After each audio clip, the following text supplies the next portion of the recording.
the opposition smartly used those circumstances to kind of put aside some of the infighting, put aside some of the identity politics stuff, and create some pretty, I think, attractive messaging for a lot of people.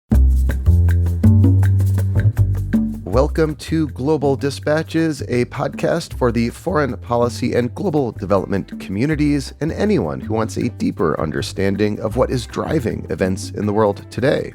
I'm your host, Mark Leon Goldberg. I am a veteran international affairs journalist and the editor of UN Dispatch. Enjoy the show.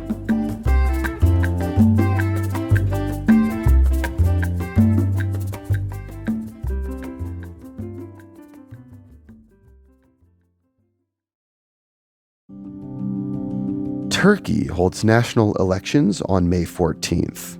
And for the first time in 20 years, President Erdogan is facing a serious challenge at the ballot box. The opposition has unified behind candidate Kemal Kılıçdaroğlu, a 74-year-old career politician whose low-key demeanor is a stark contrast to President Erdogan's bombastic charisma.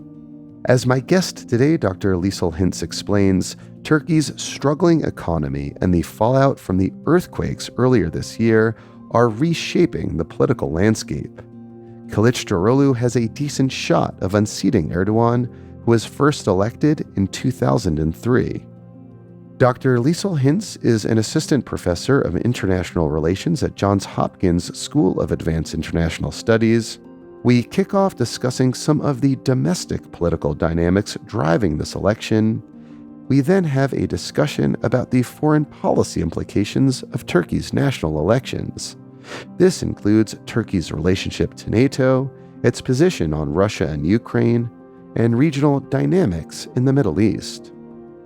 This conversation will help you better understand who Kılıçdaroğlu is and, no matter the outcome of this election, how Turkey's foreign policy may change in the coming years. Now, here is my conversation with Dr. Lisel Hinz of Johns Hopkins School of Advanced International Studies.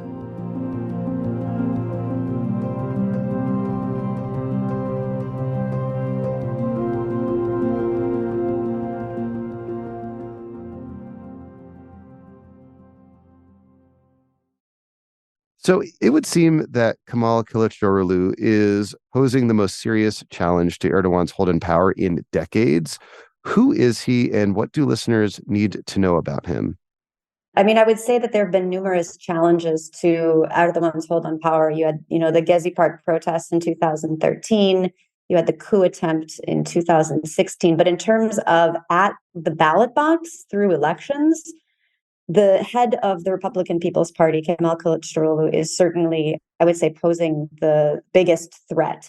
And I think that Erdogan and his Justice and Development Party, the AKP, are really trying to use all of the tools in their toolkit to try to make sure that he doesn't succeed in that endeavor. So Kılıçdaroğlu has been the head of the Republican People's Party for quite a while. He's been challenged a couple times internally. He's been criticized quite a lot on his policies. He's not considered super charismatic.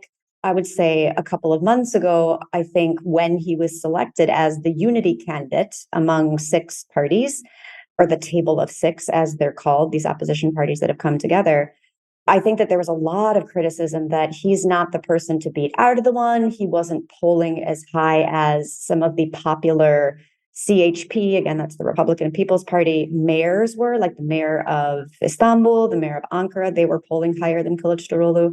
He went on a couple foreign trips, and it didn't seem as though he was really connecting with audiences or wasn't really able to be very inspiring in his messaging. But I think that has really turned around in the aftermath of the earthquakes.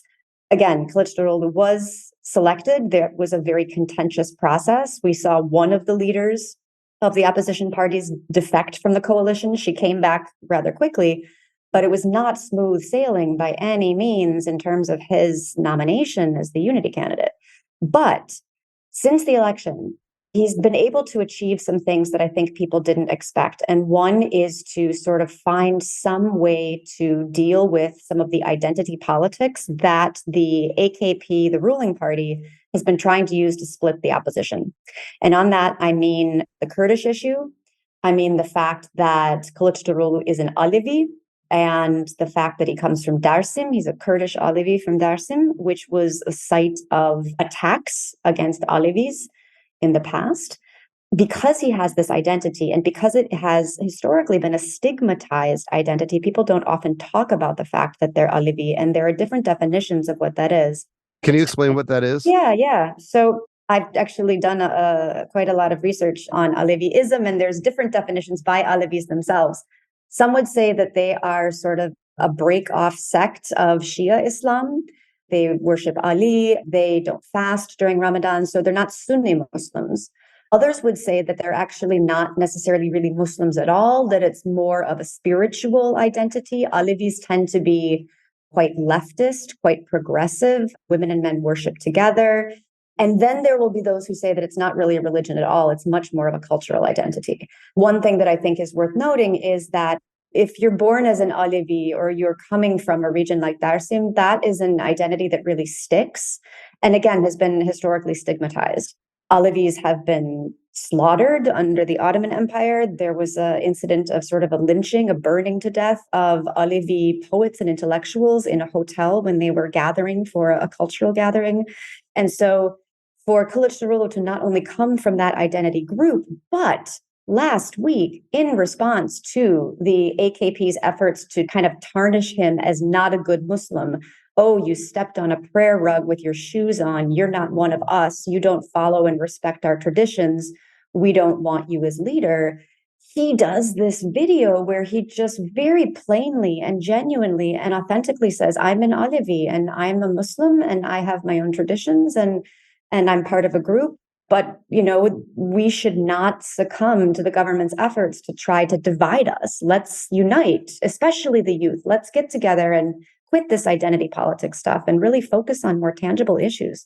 So all that is to say, he's someone who had, I think, a lot of strikes against him, but he's been able, in the wake of the earthquakes, to be a very stoic figure, a very uniting, calming, reassuring figure who refuses to be defeated by identity politics and has really struck the right tone in his messaging. Very authentic, genuine, not the firebrand populist stuff that you get from Erdogan. But after 21 years of that, I think people are tired of it. I think a lot of people are tired of it. So I think he's really managing to strike a lot of the right notes in the last few months. So is it your view that like the epic disaster of the earthquakes just sort of changed Turkish popular perceptions of what they wanted in a leader, and this kind of more stoic, more boring guy, to be honest, is someone that they might be looking towards in the wake of that disaster more so than Erdogan? Or else, how did that earthquake change electoral dynamics? I think it changed it in a number of ways. I think first we have to look at what it did to the AKP. We'd already seen an economic crisis. We'd already seen the AKP weakened in its ability to use its media machine to spin, the idea that there's not massive inflation and massive unemployment and university students can't find jobs and all of these things. And rather, sending out messaging that Turkey's growing and, we're going to engage in some populist financial handouts and kind of solve things that way.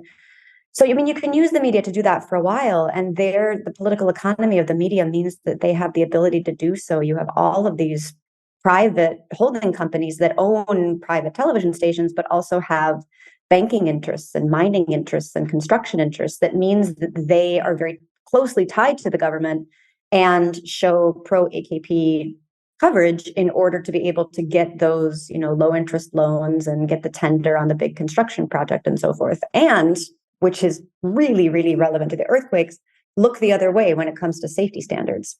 And what happened with the earthquakes is that not only had you had this failure of governance with the economic crisis and the government's mismanagement of the economy that exacerbated that crisis, but you also had this clear, unconcealable failure to protect people, not only to just not respond. That's a whole other question of, failure in disaster response, but the fact that the AKP fueled its political popularity on the back of this economic growth that was really, really heavily invested in construction. And that those construction projects were carried out in a lot of cases without proper labor safety standards. There were buildings that were built on areas where they were not supposed to have been. And we learned that after the 1999 earthquake. And there was a lot of measures that were meant to be taken, but were not implemented. And there were amnesty laws that were passed that meant that people could keep their buildings that were not up to code and just pay for it. So I think the absolute devastation, the grief, the frustration, the failure to respond, the tone Erdogan struck of, oh, if you're criticizing us, we're going to come after you, right? And then this crony capitalism that allowed these buildings to collapse that shouldn't have collapsed. I think all of that really shifted opinions of the AKP for a lot of people, not for everybody. There wasn't the huge drop in the poll numbers that we saw or thought we were going to see, but there's some.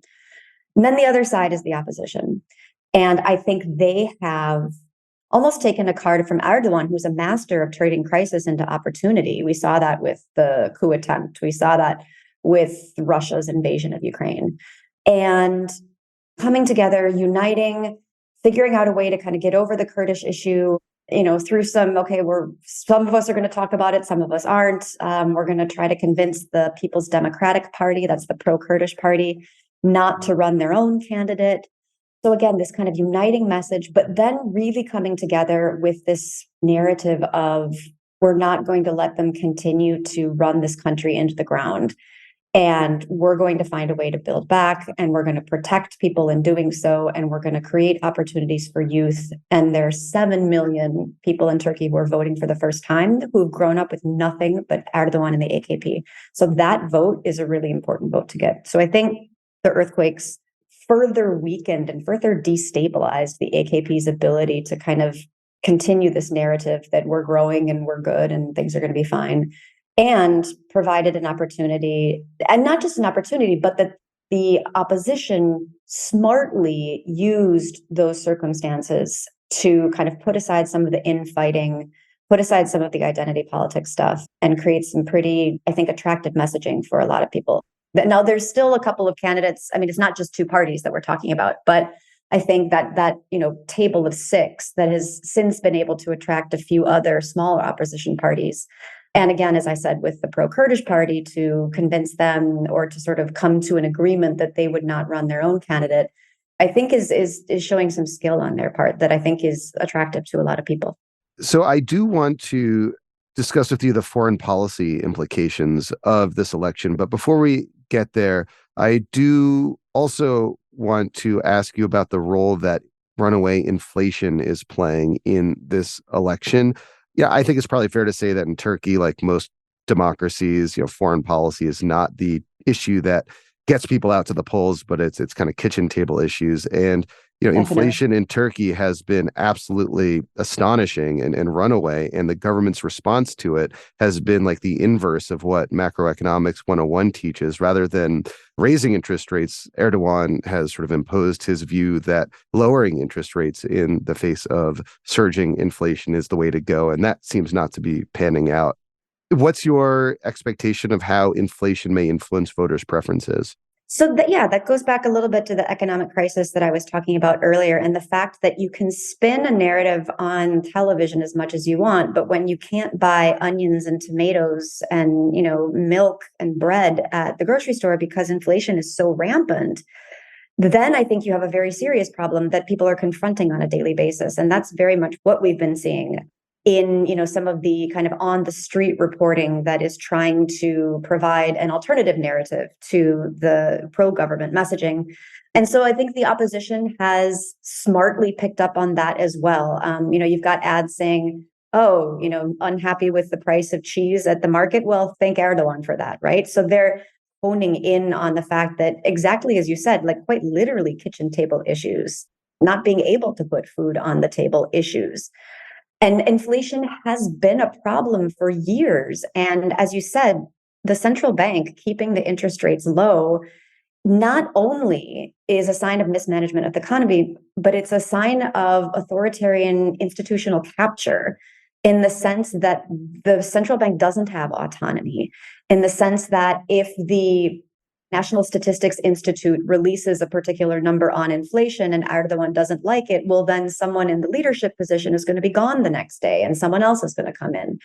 So I think the sort of institutional control, the super highly consolidated executive presidency that puts so much of power in Erdogan's hands means that the central bank can't function on its own. It also means the Supreme Electoral Council can't function on its own, which is something that I think is going to be of immense importance on election day, and certainly was in the 2018 and 2019 elections. But, in terms of investor confidence and attracting the kinds of financial flows that you would want, that's not a place where people want to necessarily be investing if you don't have good governance, if you don't have autonomy of institutions. The whole point of the low interest rates is to fuel growth and exports, right? But, that comes with this huge, huge problem of inflation. And you sort of also have this dynamic whereby you have a loss of investor confidence, you have a loss of partnerships, you have a loss of Turkey's kind of reputation in terms of managing, a concern with labor safety standards. So all kinds of factors that go into, I think, why inflation is going to play a big role in the elections. I think it would have anyway without the earthquakes. But I think that the earthquakes really kind of threw into perspective the ways in which that hyper authoritarian consolidation, like the fact that the disaster and emergency management is housed within the presidency, the fact that they weren't really able to respond quickly because there was such kind of a chokehold on dissemination of information and everything was really in Erdogan's hands. So I do want to ask you about the foreign policy implications of this election. And I suppose there are two ways of asking or attacking this question. The first is, how do you suspect that Kılıçdaroğlu would differ from Erdogan? And also, how do you suspect that if Erdogan wins a post-election, Erdogan's foreign policy priorities may be different from what they have been thus far? So on that first question, what do we know about Kılıçdaroğlu's foreign policy preferences and how they might differ from those of Erdogan? Yeah, and before we even sort of ask whether it's Kılıçdaroğlu or whether it's Erdogan, we have to think about what winning the election means. And that doesn't mean necessarily getting 50% of the vote. We have to recognize that they're certainly not fair elections in the sense that the playing field is tipped super heavily towards the government. But there's ways in which they might not be free either. And there's ways in which, again, with that connection of the government or of the ruling party to the Supreme Electoral Council, that they may be able to sort of call this in their favor. And that's something that I really worry about, especially if you get people protesting in the street. And then how does the government respond? So just kind of keeping that in mind, I think, is really important. So do you think this will be a free and fair election? It sounds like not. Oh, absolutely not. No, there's zero question. There's zero question that it can be fair. The idea of fair is that opposition parties, it has lots of meanings, but that opposition parties have equal access to be able to say, compete, to have airtime, right? To be able to get some kind of airplay for their messaging, that you don't have political opponents in jail. You don't have journalists who report or provide critical reporting in jail. So that all means that this is not a fair election. And we haven't had fair elections in Turkey since at least 2015. The idea is of an election being free means that people can vote, they can cast their ballot freely for the candidate that they want without any kind of intimidation or coercion, and that ballot is then counted for the candidate for whom they cast it. And I think that's also being called into question as well. We've had electoral violence in the Kurdish region in the past. We've had, when the 2018 election was held under a state of emergency, that was the general and the presidential election. You had ballot boxes moved at the last minute. It's tough to rig an election when you have election observers and you have a competitive authoritarian system in which it's relatively easy to rig an election by stealing 2 or 3 points. It's very difficult to steal 7 or 8 points. And so I think the best thing that those who want to ensure that the elections are as fair as possible, recognizing that they can't be 100% fair, is to try to have as many electoral observers on the ground. I know the OECD is deploying. I know opposition parties are also going to be engaging that they stay by the ballot boxes, that they don't go home just because the AKP calls a victory early in the evening based on unofficial results, which is what they did in the 2018 elections. And then the opposition candidate kind of disappeared, almost literally. So I think that there's concern about the integrity of the elections. And I think domestic and international observers being as vigilant as possible is going to be really, really important in that subject. That's really helpful. Thank you. I actually had that written down on my list of questions, and I'm glad that you got into it. And on foreign policy, what do we know about Kılıçdaroğlu? So, I mean, there are some issues on which I don't think we would see a whole lot of change. And I think Russia is one of them.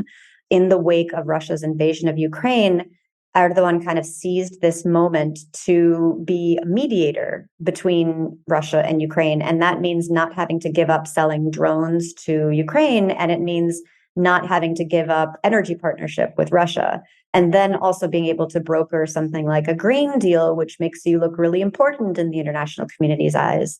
Or, being able to object to Sweden and Finland's NATO membership, kind of using their institutional position to do so, and essentially becoming an international actor that really needs to be reckoned with. And so I don't think that I see a big switch with Kılıçdaroğlu on Russia. It could be swayed in other directions because I do think that the relationship with the US would probably improve a little bit, not a whole lot. I think that Turkey has grievances with the US that are not ubiquitous, but that are common across a lot of the opposition parties. And those include the US's arming of the Syrian Kurdish People's Protection Units in the fight against ISIS. It is a PKK offshoot, an offshoot of the Kurdistan Workers' Party. And so most of Turkey sees that as a NATO ally arming a terrorist group against another NATO ally. So that's a big stumbling block.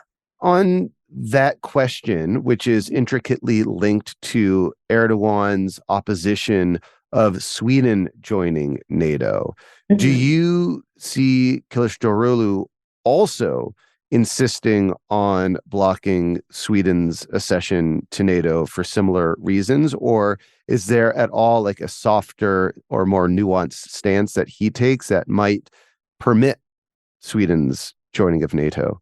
I would expect to see Sweden's joining of NATO irrespective of who stays in power. I think Erdogan's been holding out on that because it provides him with the opportunity of possibly being able to rally a little bit of a nationalist vote, possibly should the opportunity arise, which it's looking more and more like it won't. But several months ago, Turkey was talking about another ground incursion in northern Syria and continuing to be able to rhetorically entrap international actors into saying that, yes, these Kurdish actors are terrorists provides more legitimacy for that kind of a ground incursion. It looks less likely that that's going to happen now, but one never knows. Things can change very quickly. So I would expect to see that either Kılıçdaroğlu or Erdogan would be pretty okay with Sweden's membership post-election. I think that in the run-up to the election, Erdogan is kind of trying to hold all the cards in his hands that he can and not give anything away. But I don't see that he would have a lot of incentive to continue and to insist on that post-election. So it's interesting to me that post-election Erdogan or a President Kılıçdaroğlu, to your view, wouldn't have like a fundamentally different relationship with the United States or the West. I mean, it seems at least, Erdogan has been at profound loggerheads with, the Biden administration in particular. But you're saying Kılıçdaroğlu probably wouldn't be too much different? So the differences would be personality and institutionalization of foreign policy. So those sound like they could contradict each other. But by what I mean by that is that you'd have a much less bellicose, aggressive, rally around the flag, we need to kind of assert our sovereignty at all costs, and the US hates Muslims. And so for that, I mean, I'm being a little bit flippant here, but there's a whole lot of different ways in which Erdogan's narrative can spin the US as undermining Turkey's interests. So I think the personalities will be different. I think Kılıçdaroğlu would be more amenable to particular forms of discussion and again, wouldn't have that bellicose personality. And I do think you would see a reinstitutionalization of foreign policy. And by that, I mean a strengthening of the foreign ministry. Under Erdogan, you've had that foreign ministry gutted in a lot of ways, and you've had institutional bureaucrats replaced with relatively inexperienced lackeys. I know that affected US-American relations when it was Serdar Kılıç, who was the ambassador at the time. So I think that the sort of professionalization of the foreign ministry will shape foreign policy in general, and particularly when it comes to the United States. But, it's a big but, again, the objection to the US arming of the YPG, that Syrian Kurdish People's Protection Units, is almost universal across Turkey. The objection to US sanctioning Turkey because of its purchase of the S-400 missile defense system is pretty strong across Turkey. There'd be more of a willingness to work with the US, but there's a deep-seated anti-Americanism that is not just on kind of the conservative, pious Sunni Muslim right, but that's on the leftist, pro-labor, social democrat side, when they remember the US pushing Turkey to, be tough on labor unions and so forth, during the Cold War with the Marshall Plan. And so there's still some grievances that are going to linger, but I think that the style and the professionalization of foreign policy would be different. And I think that there are some major differences that we would see. I think we would see a much more reinvigorated EU track that would still get stuck on things like Cyprus. But I think one of the biggest criticisms that the EU, and it's various institutions, from the Commission to the European Court of Human Rights to other institutions, one of the biggest issues it's had with Turkey has been the de-democratization, the jailing of academics and journalists and civil society workers and all that. And I think that would substantially shift in a Kılıçdaroğlu-led opposition coalition. Now we can get, we don't want to, but you can get into all kinds of differences about, well, what if you have a parliamentary majority by the AKP and its coalition, and then you have a presidency who's of another party? Like, there could be gridlock, there could be all kinds of problems, I think, that we could run into. Coalitions can fall apart. We've seen that in Turkey frequently. The 90s was plagued by coalitions falling apart, which is one of the reasons that the electorate was willing to give the AKP an opportunity, and that none of the parties who'd been in parliament prior to the 2002 elections, like none of them made it into the post-2002 parliament. So again, I think the de-democratization is going to be something that shifts, and that will help EU foreign policy, but there'll be some sticking points. And on regional diplomacy, particularly in the Middle East, do you foresee there to be much difference between a Kılıçdaroğlu administration or a post-election Erdogan administration in terms of how they approach various regional alliances and entanglements in the Middle East? I think one of the biggest shifts is going to be the support of Hamas. And the support of Hamas by the AKP has obviously complicated relations with Israel. It's complicated relations with Saudi. It's complicated relations with UAE. In the past couple of years, the AKP has tried to preside over sort of a series of rapprochements with Saudi, with UAE, with Egypt, even with Syria, it looks like at this point, for different reasons. Like, each of those rapprochements have some different reasons. But there was a point at which it was really like Turkey and Qatar and Hamas, and they were really regionally isolated. And then you had the Abraham Accords, which compounded that geopolitical isolation. And then you look at economic crisis on top of that, and you see that, maybe we should soften things with Saudi, and maybe we should soften things with UAE, and ask for investment and financial stimulus and all that kind of stuff, or credit swap lines. So there's been a recognition that the strong identity politics of we are aligning with Hamas and we are sort of lining against some of these major Arab countries in the region, when that ran up against an economic crisis, it saw a rollback of that. I would say that while the AKP has been presiding over some of these rapprochements, you'll probably see an easier time of it under like a coalition-led government. And one of the reasons for that is that The Palestinian issue is something that resonates with a lot of Muslims, but it resonates particularly with Erdogan's coalition. He's sort of championed himself as protector of Palestinians.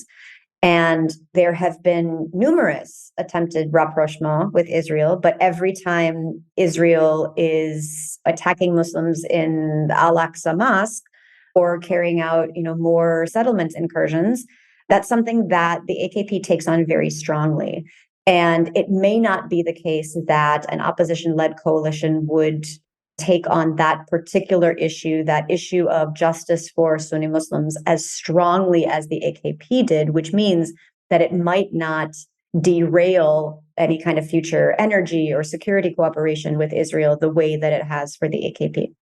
Lastly, in the last minute, as we are headed towards this election on May 14th, is there anything you'll be looking towards that will sort of suggest to you how the election might unfold? Are there any key inflection points in the weeks ahead of the election? I would be looking to see if the AKP, in fact, does close the People's Democratic Party, the pro-Kurdish party, although at this point it doesn't really matter anymore. They've taken steps to run with another party, the Green Left Party. The People's Democratic Party, the pro-Kurdish party, has a history of having its institutions closed down and then kind of reopening under another name and maybe a slightly tweaked platform. And this particular iteration, the People's Democratic Party, is a bigger tent party. It's not a Kurdish nationalist party. It's a sort of radical democracy, gender equality, environment, LGBTQ, like really progressive type of party. So I think I'll look for any kind of steps against them. On the Kurdish issue, I am really concerned about this. I'm really concerned about the AKP trying to fuel anti-Kurdish sentiment, I'll put it that way, such that the opposition's ability to claim that they're going to be able to sort of stay united and run in this, kind of big tent coalition falls apart. I'm really concerned about violence. I'm really concerned about anti-Kurdish violence because we've seen that in the past in numerous elections. We saw it in 2015 when the AKP lost its parliamentary majority for the first time.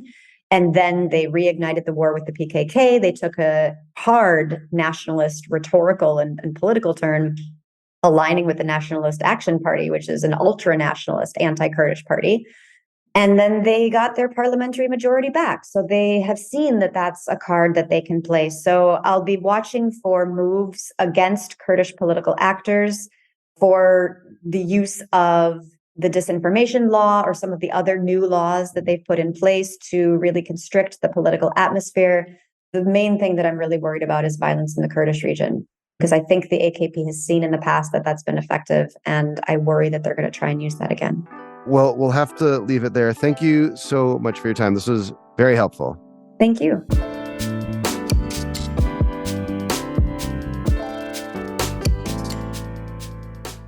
Thank you for listening to Global Dispatches. Our show is produced by me, Mark Leon Goldberg, and edited and mixed by Levi Sharp. If you have questions or comments, please email us using the contact button on globaldispatchespodcast.com. Before you go, do take a moment to show your support for the show by becoming a premium subscriber. If you're listening on Apple Podcasts, you can do so with a couple taps of your thumb.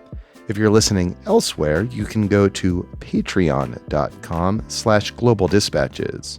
We rely on support from listeners to continue to do what we do far into the future. And by becoming a premium subscriber, you will unlock access to our entire archive of hundreds and hundreds of episodes. Please rate or review the show on Apple Podcasts.